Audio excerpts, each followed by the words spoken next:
Hello everyone and welcome back. 안녕하세요. 반갑습니다.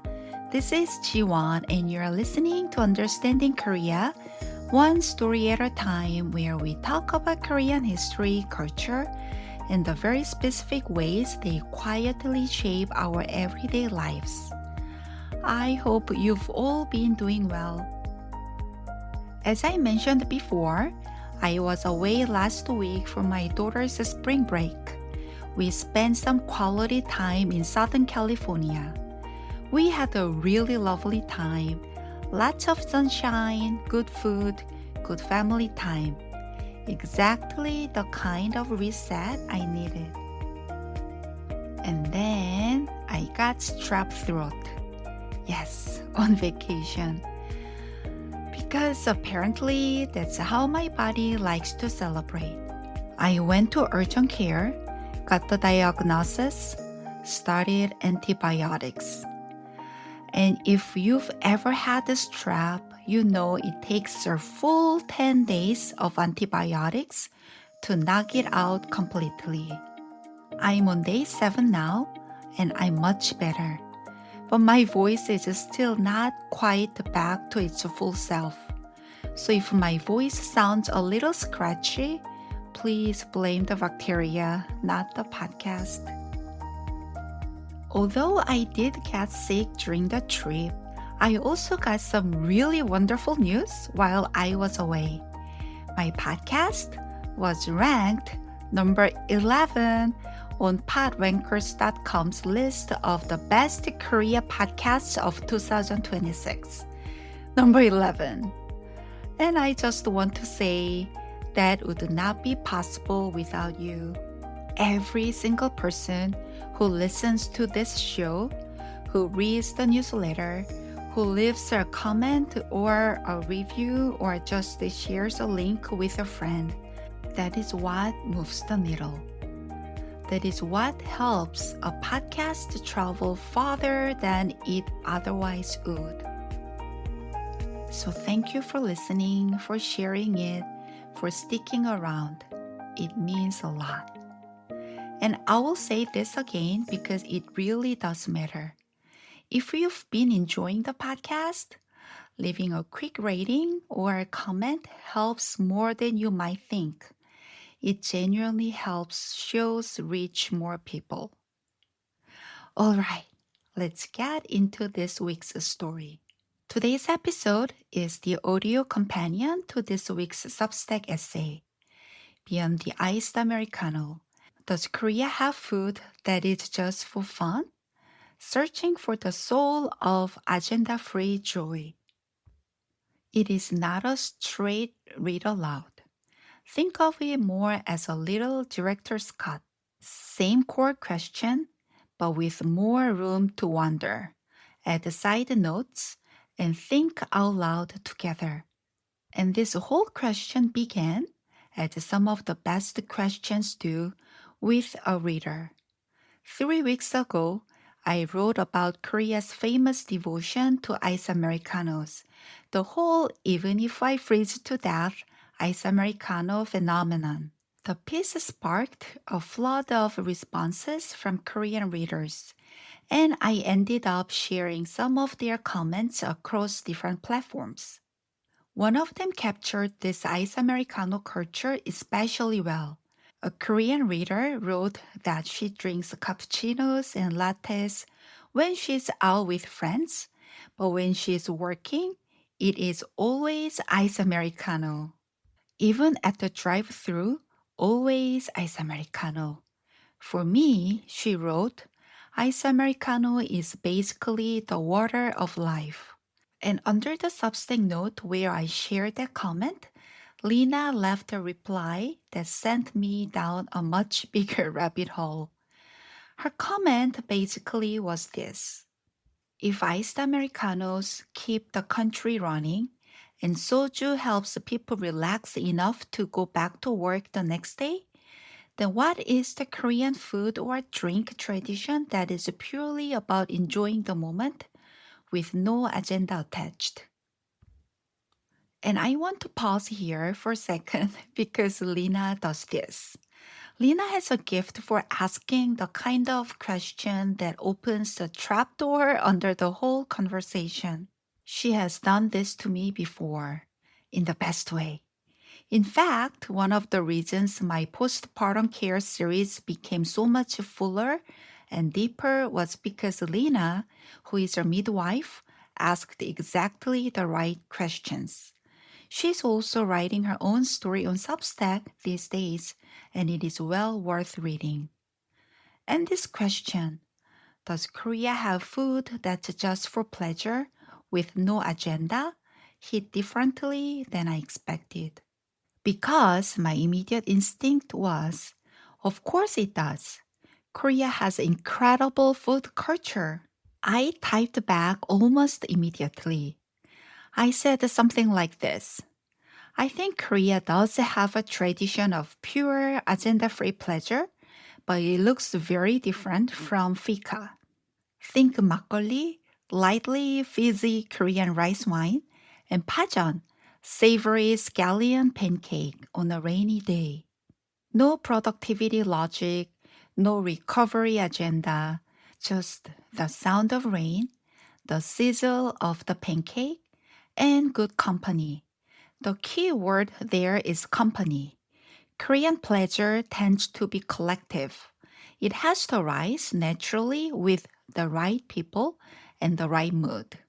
We might call that heung, a burst of collective joy or shared excitement.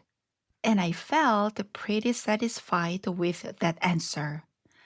I then sent the whole exchange to my collaborator Ji-hyun, who works with me on the research side of this newsletter and podcast. And Ji-hyun very gently and very thoroughly dismantled my romantic little theory. She said, actually, makgeolli Korean rice wine was historically the drink of farm workers. It was consumed during haejang, the snack or drink served during a break in farm work. It gave workers just enough energy to get through the rest of the day. It was, quite literally, fuel. And that was the moment that this stopped being a small food question and became a much bigger Korea question. Because the more Jihyun and I got into it, the more we realized this is not just a question about food. It is a question about how Koreans understand the pleasure itself. So that's what I want to do today. Not answer the whole question. That's going to take more than 1 week and more than one episode. But I want to open the door. I want to ask why, in Korea, pleasure so often seems to arrive wearing another outfit. Recovery, care, weather, season, company, reward, endurance. Why does it so often show up that way? Let me start with a small exercise. I'm going to list a few iconic Korean foods and drinks, and I want you to notice what kind of language naturally gathers around them. Miyeok-guk. It's seaweed soup. In Korea, this is the birthday soup. But why? It's because mothers traditionally ate miyeok-guk, seaweed soup, after childbirth to restore their bodies. So the birthday bowl becomes an act of remembrance and gratitude. Celebration is there, yes, but it is braided together with recovery, maternal labor, and memory. And samgyetang, whole chicken soup stuffed with rice, ginseng, and aromatics. This is eaten during the hottest days of summer. But the logic is not, oh yes, what a fun seasonal soup. The logic is, we need to replenish the energy the heat has drained from the body. It is nourishment with a mission. haejang-guk, hangover soup. So this is a soup eaten to resolve a hangover. This one doesn't even pretend to hide its job description. It is right there in the name. The soup is there to restore you, repair you, and return you to functioning society. And ice Americano, we already talked about this. Modern Korea's unofficial national beverage. Why do people drink it? Sometimes because they love the taste, of course, but very, very often the explanation is functional. I'm tired. I need to focus. I have a long day. I need to survive. Do you notice what's happening here? Every single one of these beloved iconic Korean foods and drinks arrives with a built in explanation, a reason, a function, a problem it exists to solve. That isn't random. Korea food culture has long been shaped by the idea that food and medicine share the same source, 약식동원, the idea that food and medicine come from the same roots. What you eat is not separate from what heals you. The kitchen and the pharmacy are, if not the same place, at least very close neighbors. And this matters because it gives Korean food a very particular moral and emotional texture. A bowl of soup is not just a bowl of soup. It is strength. It is repair. It is warmth. It is love.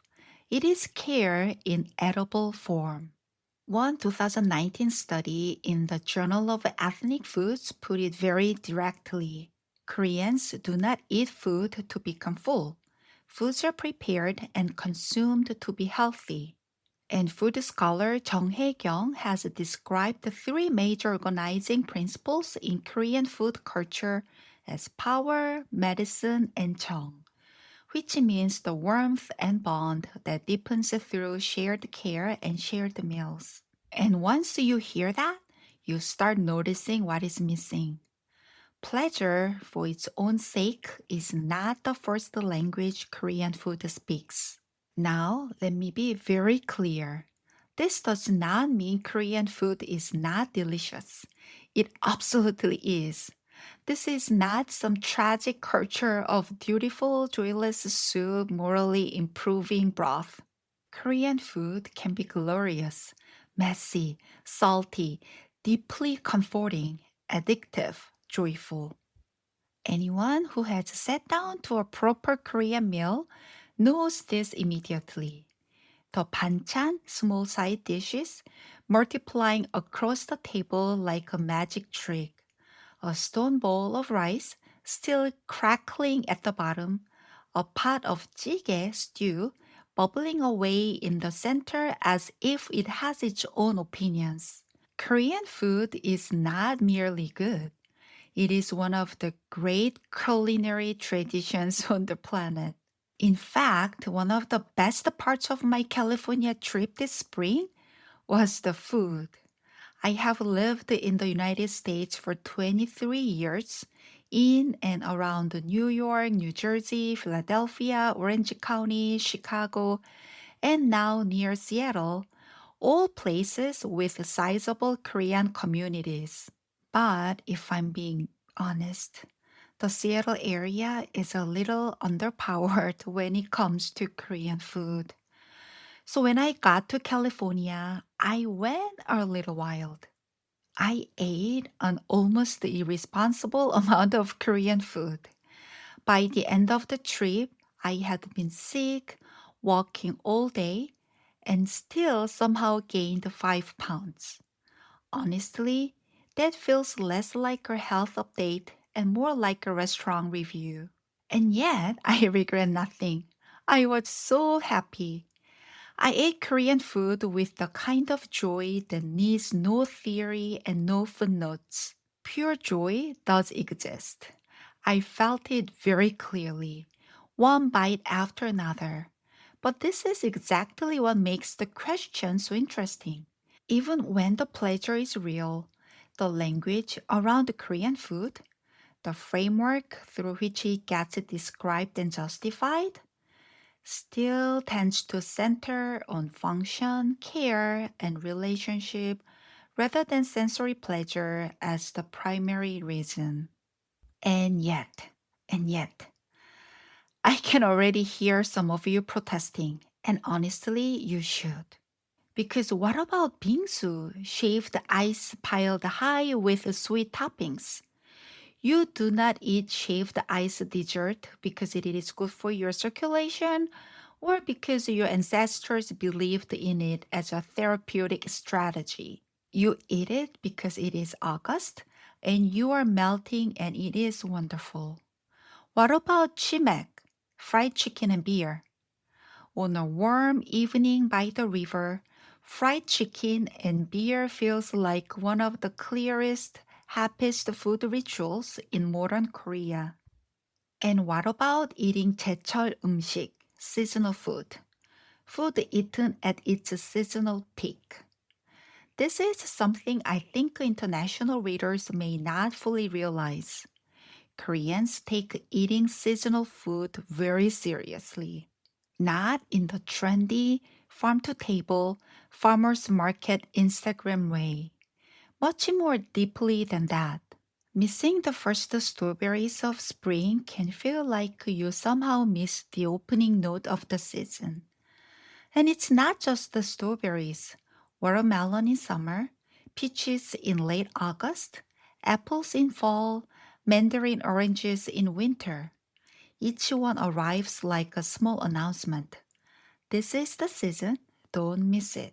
And then there is gizzard shad in autumn. There's a Korean saying, the autumn gizzard shad is so good it will bring even a daughter-in-law who ran away back home. 가을 전어는 집 나간 며느리도 돌아오게 한다. That is how strongly people feel about eating the right thing at the right time of year. The seasonal attentiveness is, I would argue, a real and genuine form of pleasure. Pausing to taste this fruit in this brief window before the season moves on, that's not efficiency. That's presence. That's paying attention to the texture of the year. And yet, even here, the joy often arrives framed. Bingsu shaved ice dessert arrives in summer, already framed by the heat. The strawberries come in their appointed season. And chimek, fried chicken and beer, is often preceded in Korean conversation by a sentence like, I had such a hard day, or we finally finished the project. The joy is real, but the joy often has a reason attached. Is that how pleasure works everywhere? Or is something specific happening in Korea? Let me go back to where this all started. 막걸리, lightly fizzy Korean rice wine, and pajeon, savory scallion pancake on a rainy day. This pairing has a special place in Korean popular feeling. When it rains, many Koreans suddenly say they crave pajeon, scallion pancake. One reason often given is that the frying sound resembles the sound of rain. You pour Korean rice wine into a bowl, tear off a hot piece of pancake, and sit with someone while the weather does the emotional heavy lifting. It feels, on the surface, like one of the most genuinely pleasurable rituals in Korean life. No productivity logic, no healing sermon, no obvious moral assignment. Just weather, sound, taste, and atmosphere. And honestly, I still think that pleasure is real. But Jian's point changed the texture of that scene for me. Makgeolli has a history that is inseparable from labor. It was drink of rice farmers, consumed during haejang, a brief pause in a long day of physical labor. A little alcohol, a little food, just enough to rest the muscles and lift the spirits before heading back out into the field. The pleasure was real. Nobody is saying the farmers didn't enjoy their haejang, but the context was always work. So, what does that mean for the rainy day ritual as it exists today? Does knowing makgeolli's history make the moment less pleasurable? Of course not. You are still sitting by the window with a bowl of rice wine and a plate of crispy scallion pancake, listening to rain. That is still wonderful, but it does sharpen the question. When Koreans reach for pleasure, does the pleasure tend to come with a frame already built around it? A season, a mood, a relationship, a justification, a reason?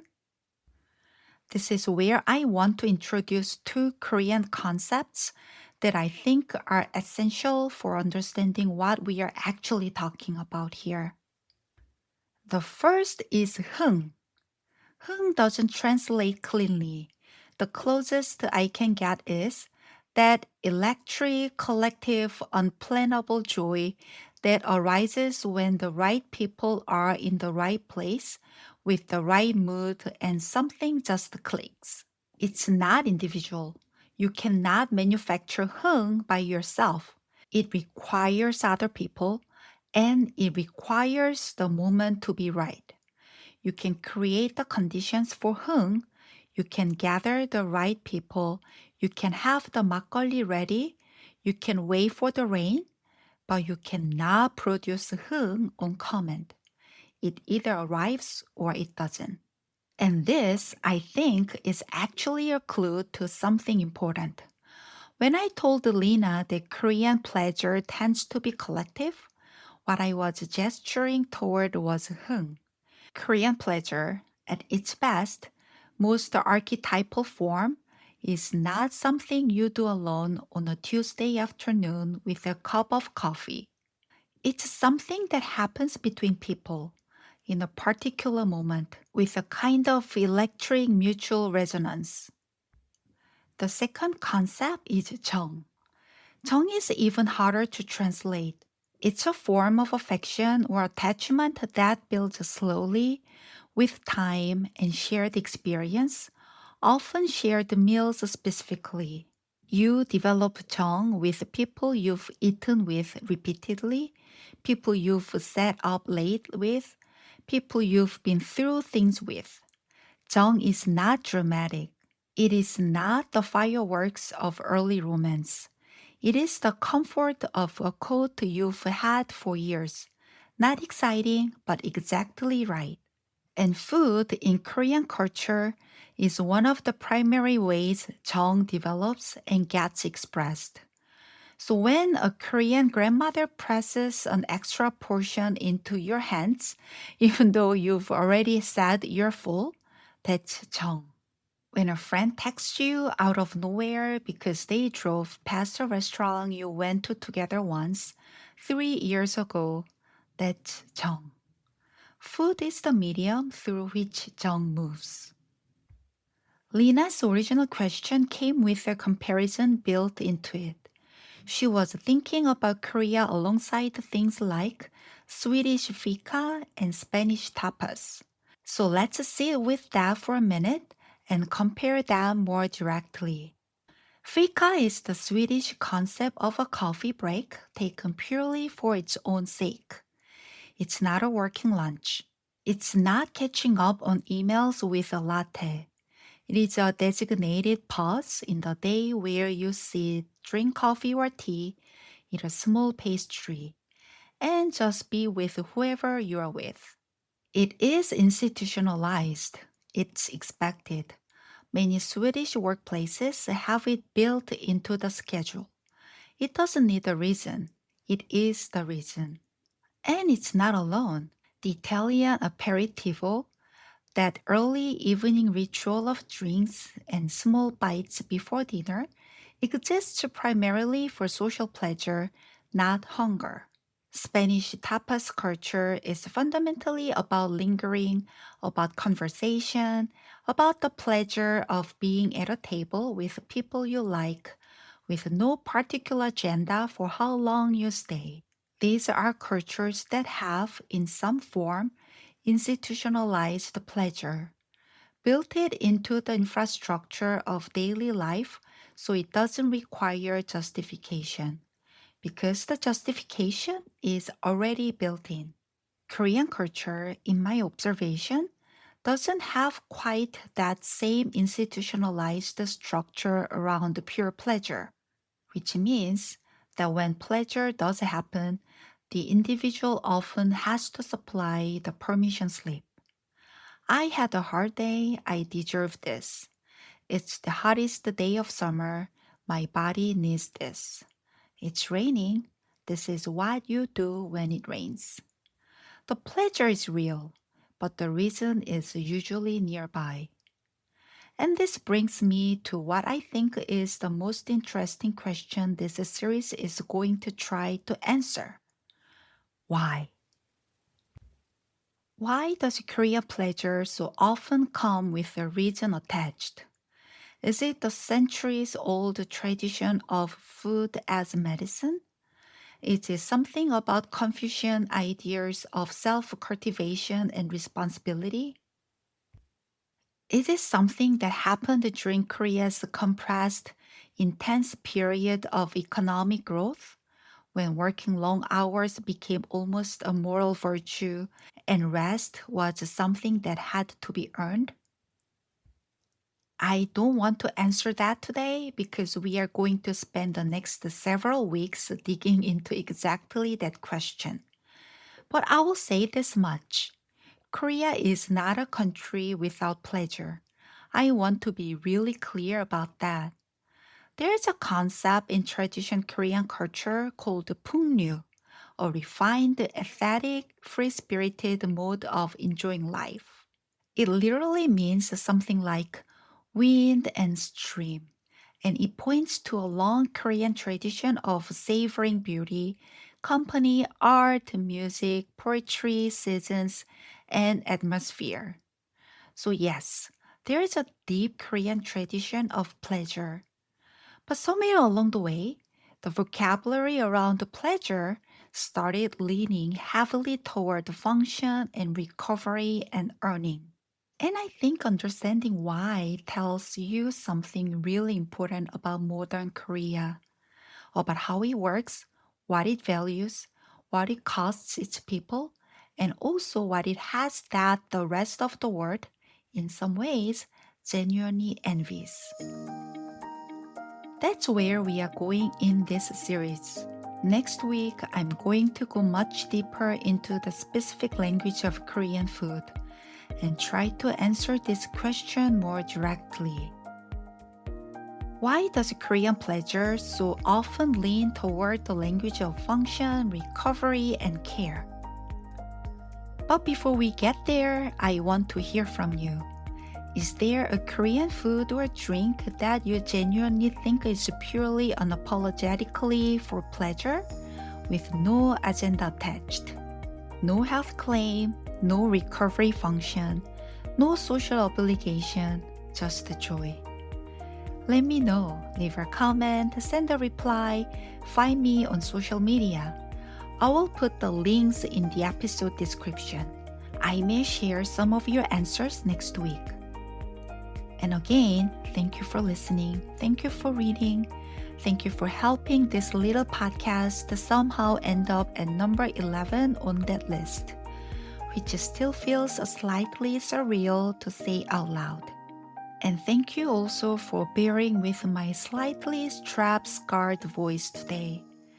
I'm still on antibiotics, still recovering, but I'm very happy to be back here with you.